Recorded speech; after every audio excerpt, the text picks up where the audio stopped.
इस सेशन में जानकारी लेंगे हम नेक्स्ट पैनल के बारे में जो हमारे पास है लेयर के रूप में। अब यहाँ पे यदि होम टैब पे देखें तो नेक्स्ट पैनल जो हमारे पास अवेलेबल है वो लेयर्स के रूप में यहाँ पे उपलब्ध है। यहाँ यदि फ्लाई आउट पैनल पे क्लिक करें तो आपके पास नीचे की तरफ भी कुछ कमांड्स अवेलेबल हो जाती हैं। यदि हम लेयर्स की बात करें तो लेयर्स बहुत ही इंपॉर्टेंट सेगमेंट है ऑटोकैड में। यदि आप फोटोशॉप से परिचित हैं तो आपको अवश्य ध्यान होगा कि लेयर्स का कितना इंपॉर्टेंस रहता है फोटोशॉप में कार्य करते समय। आइए अभी हम ऑटोकैड में जानेंगे इनकी क्या उपयोगिता है और किस प्रकार से इनको प्रयोग किया जा सकता है। सबसे पहले हम लेयर की जानकारी लेते हैं कि लेयर क्या होती है और मुख्यतः ये लेयर किस प्रकार प्रयोग की जा सकती है। यहाँ हम इसको एक प्रेजेंटेशन के द्वारा समझेंगे।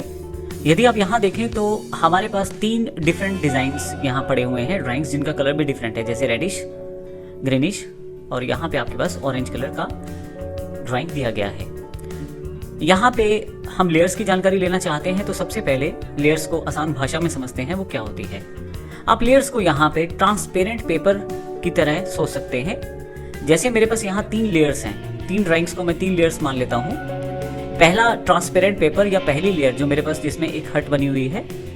दूसरे जो मेरे पास लेयर है ग्रीन कलर की जिसमें कुछ घास दिखाई दे रही है। और तीसरी लेयर जो मेरे पास है वो कुछ ऑरेंज कलर के अवेलेबल है जिसमें कुछ कलर दिया गया है, ऑरेंज कलर से बना हुआ शेप। तो 3 लेयर्स मेरे पास हैं। अगर मैं इसको सिंपल रूप में कहूँ तो 3 मेरे पास ट्रांसपेरेंट पेपर्स हैं जिन पे डिफरेंट डिजाइंस या ड्राइंग्स बनी हुई हैं। यदि मैं इन तीनों ट्रांसपेरेंट पेपर्स या एक तरह से लेयर्स की बात करें, अगर मैं इन तीनों को इकट्ठा कर दूं तो कुछ इस तरह की इमेज मेरे पास क्रिएट हो जाएगी। तो सबसे बड़ा फायदा ये है मेरे पास कि इमेज आपके सामने है, लेकिन ये 3 इमेजेस से मिलकर बनी हुई एक इमेज है, अर्थात 3 लेयर्स के साथ मिलाकर बनाई हुई एक इमेज है।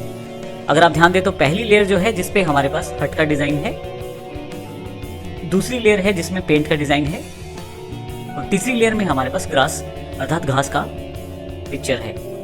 अब यदि इन तीनों लेयर्स को मैं ध्यान से देखूं तो तीनों लेयर्स अलग अलग पेपर पे हैं।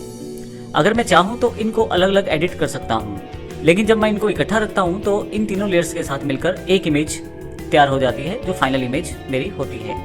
अब यहाँ पे पहली लेयर मेरे पास है, अब दूसरी लेयर और इसी तरह से मैं तीसरी लेयर का प्रयोग भी कर सकता हूँ। सबसे बड़ा लाभ ये है लेयर्स में कि आप इनको इंडिविजुअली एडिट कर सकते हैं और फिर इन्हें इकट्ठा भी कर सकते हैं। तो इस तरह से हम लेयर्स की जानकारी लेते समय ये ध्यान रखें कि लेयर्स को एडिट किया जा सकता है इंडिविजुअली। आप अलग अलग लेयर को अलग अलग तरीके से एडिट कर सकते हैं। जैसे 3 पेपर्स को मैं अलग अलग तरह से एडिट कर सकता हूँ और तीनों को इकट्ठा करके एक इमेज का रूप भी दे सकता हूँ। बिल्कुल इसी कॉन्सेप्ट को फॉलो किया जाता है उन सॉफ्टवेयर्स में जिन सॉफ्टवेयर्स में लेयर्स का प्रयोग किया जाता है।